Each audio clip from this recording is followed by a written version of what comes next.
Brain ಅಲ್ಲಿ ischaemic blockage ಅಂತ ಹೇಳಿದ್ರೆ ಅದು ಒಳಗಡೆ ಬ್ಲಾಕೇಜ್ ಆಗ್ತಾ ಹೋಗುತ್ತೆ. ಇನ್ನು ಕೆಲವು ಜನ ಬ್ರೈನ್ ಹೆಮರೇಜ್ ಆಗುತ್ತೆ.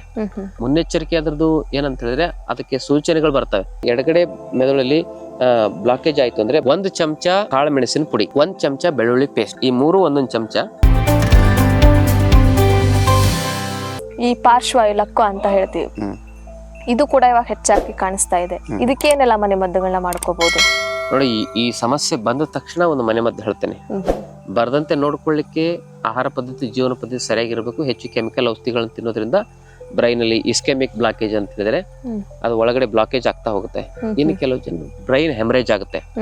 ಅಂದ್ರೆ ಪ್ರೆಷರ್ ಜಾಸ್ತಿ ಆಗಿ ಅಲ್ಲಿರ್ತಕ್ಕಂಥ ಸಣ್ಣ ಸಣ್ಣ ನರಗಳೆಲ್ಲ ಬ್ಲಾಸ್ಟ್ ಆಗ್ತವೆ. ಇಸ್ಕೆಮಿಕ್ ಬ್ಲಾಕೇಜ್ ಇಂದನೂ ಸ್ಟ್ರೋಕ್ ಆಗುತ್ತೆ, ಹೆಮರೇಜ್ ಇಂದನೂ ಕೂಡ ಸ್ಟ್ರೋಕ್ ಆಗುತ್ತೆ. ಹಾಗೆ ಎರಡೂ ಕಾರಣಕ್ಕೆ ಮುಖ್ಯವಾಗಿರ್ತಕ್ಕಂಥ ಕಾರಣ ಹೆಚ್ಚು ಕೆಮಿಕಲ್ ಔಷಧಿ ತಿನ್ನೋದು, ಅನಿಯಮಿತವಾಗಿರೋ ಆಹಾರ ಪದ್ಧತಿ, ಜೀವನ ಪದ್ಧತಿ, ಇದನ್ನ ಸರಿಪಡಿಸ್ಕೋಬೇಕು. ಮತ್ತೆ ಈಗ ಸಮಸ್ಯೆ ಬಂದು ಆಲ್ರೆಡಿ ಸ್ಟ್ರೋಕ್ ಆಗಿದೆ ಅಂತ ಹೇಳಿದ್ರೆ ಮುನ್ನೆಚ್ಚರಿಕೆ ಅದ್ರದ್ದು ಏನಂತ ಹೇಳಿದ್ರೆ ಅದಕ್ಕೆ ಸೂಚನೆಗಳು ಬರ್ತವೆ.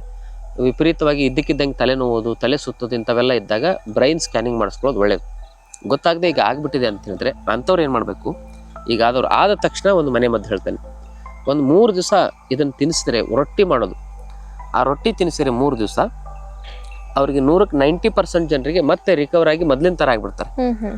ಅದ್ರ ಜೊತೆ ಕೆಲವೊಂದಿಷ್ಟು ಚೂರ್ಣಗಳನ್ನು ಹೇಳ್ತೀನಿ, ನಾವು ನಿರಂತರವಾಗಿ 3 ತಿಂಗಳು ತಗೋಬೇಕು.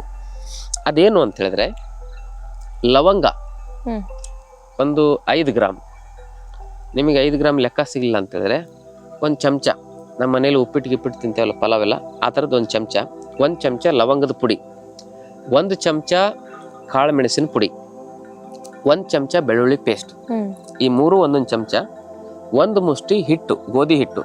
ಅದರಲ್ಲಿ ಏನ ಮಾಡ್ಬೇಕಂದ್ರೆ ಸ್ವಲ್ಪ ಹಾಲು ಹಾಕಿ ಈ 3 ಪದಾರ್ಥಗಳನ್ನ ಹಾಕಿ ಕಲಿಸ್ಬೇಕು. ಹಿಟ್ಟನ್ನ ಕಲಿಸಿ ಅದರಿಂದ ದಪ್ಪ ರೊಟ್ಟಿ ತಟ್ಟಬೇಕು.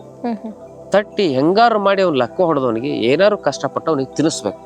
ತಿನ್ನೋದು ಕಷ್ಟ ಇರ್ತದೆ, ಆದ್ರೂ ಕೂಡ ಹೆಂಗ ಕಷ್ಟಪಟ್ಟು ಅವ್ನಿಗೆ ಸ್ವಲ್ಪ ಪ್ರಜ್ಞೆ ಬಂದಾಗ ತಿನ್ನಿಸ್ಬೇಕು. 3 ದಿನ ಹಿಂಗೆ ಸತತವಾಗಿ ತಿನ್ನಿಸಿದ್ರೆ ಅಲ್ಲಿ ಬ್ಲಾಕೇಜ್ ಎಲ್ಲ ಕಡಿಮೆ ಆಗ್ತಾ ಬರ್ತದೆ. ಅಂದ್ರೆ ಎಡಗಡೆ ಮೆದುಳಲ್ಲಿ ಬ್ಲಾಕೇಜ್ ಆಯ್ತು ಅಂದ್ರೆ ಬಲಗಡೆ ಶರೀರಕ್ಕೆ ಲಕ್ಕು ಹೊಡಿತದೆ, ಬಲಗಡೆ ಮೆದುಳಲ್ಲಿ ಬ್ಲಾಕೇಜ್ ಅಂದ್ರೆ ಎಡಗಡೆ ಶರೀರಕ್ಕೆ ಲಕ್ಕು ಹೊಡಿತದೆ. ಅಂದ್ರೆ ಈ ಮೆದುಳುಗಳು ಏನಾಗಿರ್ತದೆ ಅಂದ್ರೆ ಶರೀರದ ಎಲ್ಲಾ ನರನಾಡಿಗಳನ್ನ ಕಂಟ್ರೋಲ್ ಮಾಡ್ತಕ್ಕಂಥ ಮುಖ್ಯ ಕೇಂದ್ರ ವಾಹಿನಿಗಳಾಗಿರ್ತವೆ. ಅದಕ್ಕೆ ಅವೆಲ್ಲ ಅಲ್ಲಿ ಆಗಿರ್ತಕ್ಕಂಥ ಇನ್ಫ್ಲಮೇಷನ್, ಅಲ್ಲಿರ್ತಕ್ಕಂಥ ಬ್ಲಾಕೇಜ್ ಅನ್ನು ಕರಗಿಸ್ಲಿಕ್ಕೆ ಈ ರೊಟ್ಟಿ ಹೆಲ್ಪ್ ಮಾಡುತ್ತೆ. ಇದಾದ್ಮೇಲೆ ಅದು ಕರಿಗೆ ಒಂದ್ ಸ್ವಲ್ಪ ನಾರ್ಮಲ್ ಸ್ಥಿತಿಗೆ ಬರ್ತಾನವ, ಸ್ವಲ್ಪ ಎಣ್ಣೆ ಮಸಾಜ್ ಎಲ್ಲ ಮಾಡಬೇಕು. ಆಮೇಲೆ ನಿರಂತರವಾಗಿ 3 ತಿಂಗಳು ಏನ್ ಮಾಡ್ಬೇಕಂದ್ರೆ ಆಯುರ್ವೇದದಲ್ಲಿ ಮಹಾನಾರಾಯಣ ತೈಲ ಅಂತ ಸಿಗುತ್ತೆ, ಅದರಿಂದ ಮಸಾಜ್ ಮಾಡಬೇಕು. ಅದು ಮಹಾನಾರಾಯಣ ತೈಲ ಸಿಗ್ಲಿಲ್ಲ ಅಂದ್ರೆ ನೀವೇ ಅತಿ ಬಲದ ಎಲೆ ಅಂತ ಸಿಗ್ತವೆ, ಆ ಅತಿ ಬಲದ ಎಲೆಯನ್ನ ಜಜ್ಜಿ ಏನ್ ಮಾಡ್ಬೇಕಂದ್ರೆ ಪೇಸ್ಟ್ ಮಾಡಿ, ಆ 1 kg ಅಷ್ಟು ಪೇಸ್ಟನ್ನ ಒಂದು 2 kg ಎಣ್ಣೆಯಲ್ಲಿ ಹಾಕಿ ಕುದಿಸಿ, ಅದು ಕುದ್ದು ಎಲ್ಲ ಸತ್ವ ಬಿಟ್ಮೇಲೆ ಅದನ್ನ ಸೋದಿಸಿಟ್ಕೋಬೇಕು. ಆ ಎಣ್ಣೆಯಿಂದ ಮಸಾಜ್ ಮಾಡೋದ್ರಿಂದನೂ ಕೂಡ ಆ ಎಲ್ಲ ಸೊಟ್ಟಾಗಿರೋದೆಲ್ಲ ಬಹಳ ಬೇಗ ಸರಿ ಆಗ್ತವೆ.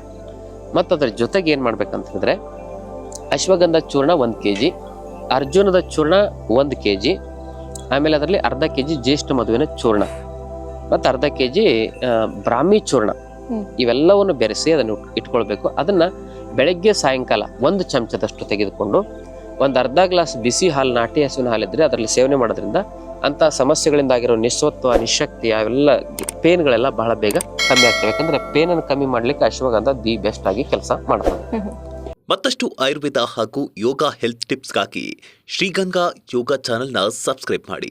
ಹಾಗೆಯೇ ಫೇಸ್ಬುಕ್ ಮತ್ತು ಇನ್ಸ್ಟಾಗ್ರಾಂನಲ್ಲಿ ಮಿಸ್ ಮಾಡದೆ ಫಾಲೋ ಮಾಡಿ.